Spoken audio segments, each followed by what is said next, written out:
Hello students, आज हम उस अपना जो चैप्टर हमारा सॉलिड स्टेट था उसके आगे के लेक्चर को कंटिन्यू करते हैं। ठीक है, टॉपिक्स को आज हम पढ़ेंगे डेंसिटी ऑफ यूनिट सेल। ठीक है, यूनिट सेल की डेंसिटी के बारे में पढ़ेंगे।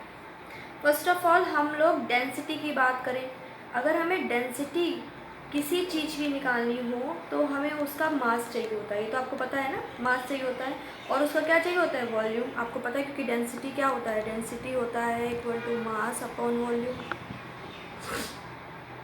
क्लियर? तो क्या होता है, वॉल्यूम भी निकालना पड़ता है। तो जैसे मैं पहले आपको सॉल्यूशन की डेंसिटी पढ़ चुके हैं, पढ़ा है ना आप लोगों ने। सॉल्यूशन की डेंसिटी मैंने पढ़ाई थी। तो सॉल्यूशन का मास, जैसे मान लो सॉल्यूशन का निकालना है तो सॉल्यूशन की डेंसिटी क्या थी? सॉल्यूशन का मास अपॉन सॉल्यूशन के वॉल्यूम। ठीक है, उनका जो रेशियो था वो हमने निकाला था, वही क्या था? डेंसिटी था, है ना। ठीक है, सॉल्यूशन का मास अपॉन सॉल्यूशन का वॉल्यूम, जो इनका रेशियो था वही क्या था? सॉल्यूशन की डेंसिटी था। इसी तरह कोई पूछे अगर डेंसिटी ऑफ यूनिट सेल बताओ, क्या बताओ? डेंसिटी ऑफ यूनिट सेल, तो क्या होगा? बस यही करेंगे कि मास ऑफ यूनिट सेल या यूनिट सेल ऑफ मास, है ना। यूनिट सेल ऑफ मास, मतलब sorry, mass of unit cell, गलत हो गया। Mass of unit cell upon volume of unit cell, है ना। यूनिट सेल का वॉल्यूम और मास, यूनिट सेल का मास। ठीक है, वो क्या होता है आपका? डेंसिटी। क्या होता है? यूनिट सेल की डेंसिटी होती है। क्लियर? तो ध्यान आया ना आपको सबको? ये मैंने आपको पहले भी बताया हुआ है। सबसे पहले देखो, यूनिट सेल मतलब बनाते हैं। ठीक है, कैसे बनाते हैं पहले ये जान लेते हैं। सबसे ज़्यादा हमें डिस्कस किया है क्यूबिक यूनिट सेल का। आपने देखा है, जितने मेरे यूनिट सेल बनाए सबसे ज़्यादा क्यूबिक सेल बनाया था, तो उसी का डायग्राम बना लेते हैं। ठीक है, तो कुछ बच्चे ये पूछते हैं कि मैम जो है मतलब वो कौन कौन से दो तरीके के होते हैं, है ना। मतलब जो कौन कौन से क्यूबिक सेल्स होते हैं, ये आपको मैंने पहले भी आपको बताया हुआ है। जैसे आपको पता है कि cubic of unit cell, cubic unit cell, ये आपको पता था दो में। तो क्या था? एक में था, आपको पढ़ा था आपने L into B into C, या alpha equal to beta equal to gamma equal to 90 degree. ये तो आप लोगों ने पढ़ा था। जब ये हुआ था तो हमने पहले क्या बनाया? पहले हमने बनाया क्यूबिक सेल। अब ये इक्वल क्यों? देखो बेटा, ये तो हम क्या बन गया? Cubic cell.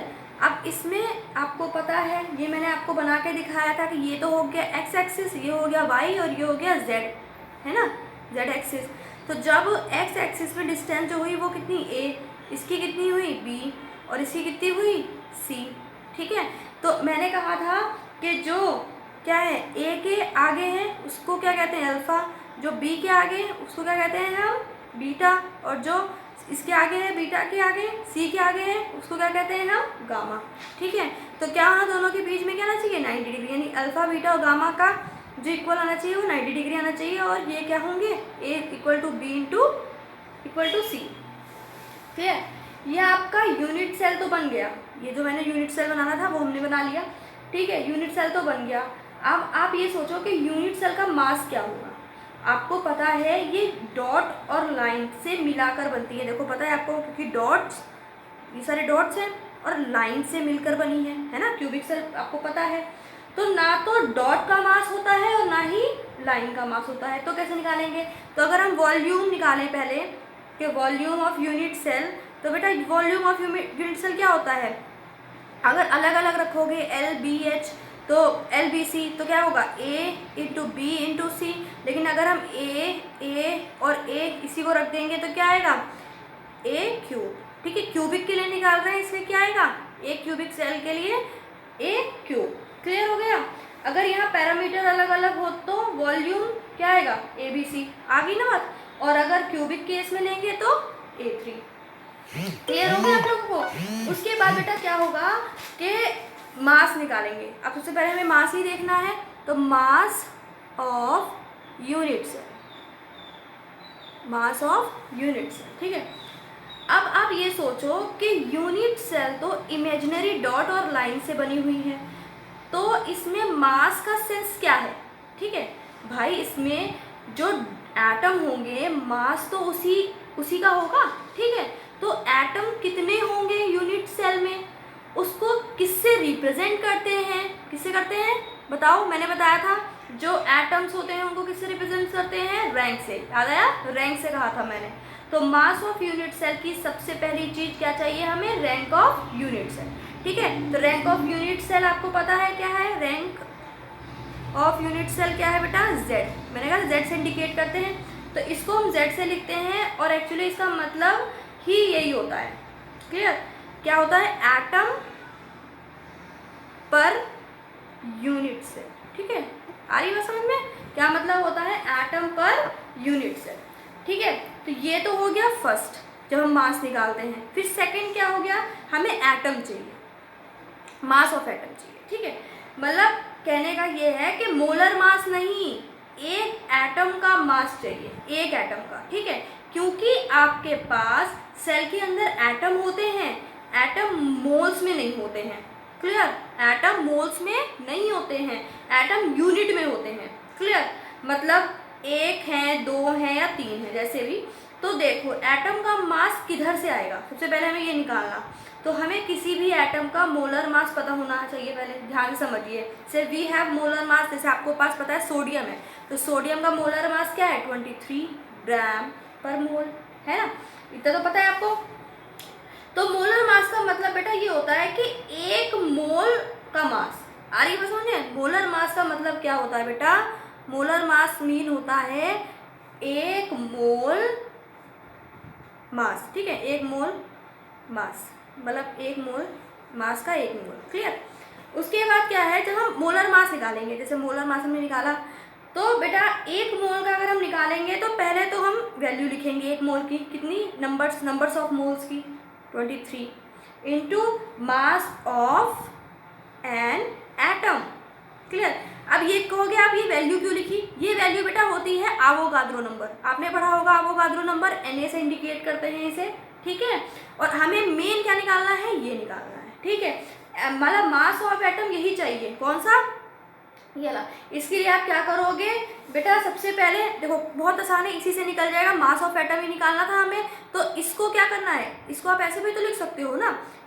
देखो मास ऑफ एटम है, तो मास ऑफ एटम निकालने के लिए मास ऑफ एन एटम निकालेंगे अगर हम पर्टिकुलर किसी चीज़ के लिए, तो बेटा ये जस्ट ये समझ लो कि ये डिवाइड में नहीं लिखा है ना, ये डिवाइड में नहीं है, ध्यान रखना। ये मैंने बताया है कि ये वैल्यू है इसकी। क्लियर, Na की वैल्यू है ये, तो ये क्या आएगा, MM/Na आया। और इसी की वैल्यू क्या मैंने यहाँ पे लिखी थी, 23 इंटू 10 की पावर 23 आ गया। तो अब इस तरीके से तो हम क्या निकालेंगे बेटा, मास। ठीक, मास ऑफ एन एटम, किसी भी एटम का हम मास निकाल सकते हैं। क्लियर, अब देखो अब क्या है, density, density of unit cell, unit cell की डेंसिटी बेटा। देखो इस पहली बार डेंसिटी को देखो किससे करेंगे इंडिकेट, रो से, ध्यान रखना, रो से इंडिकेट करेंगे। तब क्या आएगा, रो इज इक्वल टू बेटा Z क्या, रैंक, सबसे पहले तो टोटल एटम। ठीक है, टोटल, इसको याद रखना, टोटल एटम रखते हैं रैंक की। ठीक है, इनटू मोलर मास, एक एटम का जो मास हुआ, और एवोगाद्रो नंबर। ठीक है, ये तो बेटा आपका हो गया डेंसिटी के लिए मास। ठीक है, सारा मास आ गया, मतलब यूनिट सेल के अंदर कितना मास है उसको हम, ठीक है, इस तरीके से निकालेंगे। फिर इसे हम 20 से अगर डिवाइड कर दें,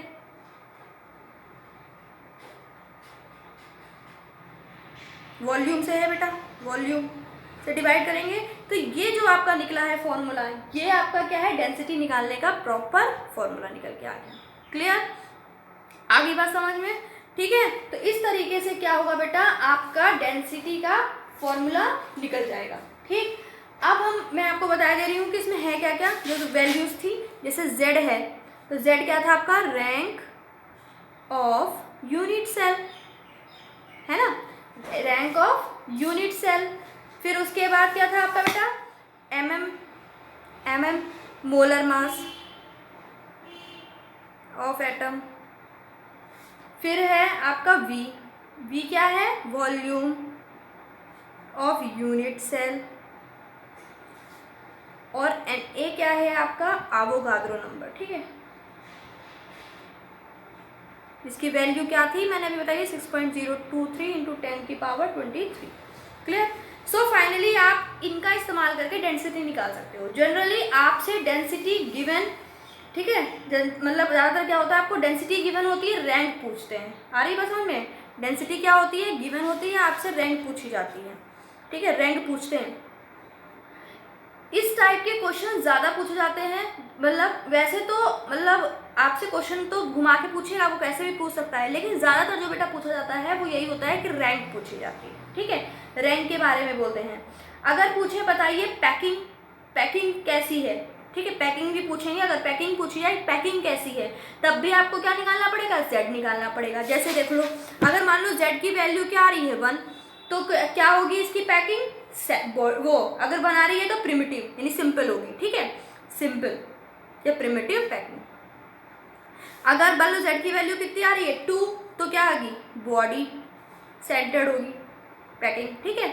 और अगर जो है जेड की वैल्यू 4 आ रही है तो क्या होगी, फेस सेंटर्ड होगी। क्लियर?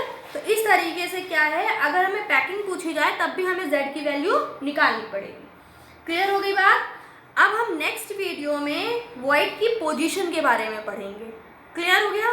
ठीक है, अपना पुराना पढ़ो, नहीं तो अगर जैसे वीडियोस थोड़ी लेट हो गई क्योंकि पिछली बार आपका टेस्ट हुआ है, तो इस चक्कर में डिस्टेंस थोड़ा गैप हो जाता है, तो हमें लगता है कि पता नहीं हमारा पीछे वाला पढ़ा हुआ है नहीं है, तो हम गड़बड़ा जाते हैं, ठीक है।